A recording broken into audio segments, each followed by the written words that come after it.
দেখো আর যার পড়তে পড়তে এখানে কি সুন্দর 1 2 বলে লিখছিল গাইজ। তো দেখতে পাচ্ছ এইখান থেকে এই দেখো 3 এখানে 4 চলে গেল, এখানে 3 এখানে 5 এখানটাকে দিল টানে বাচ্চাকে।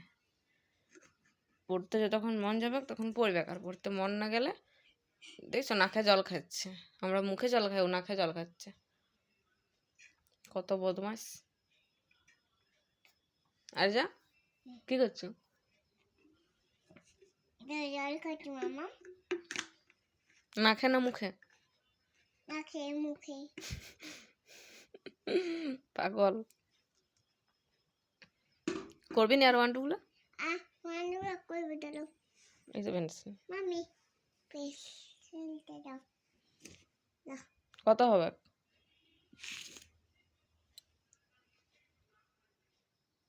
3 6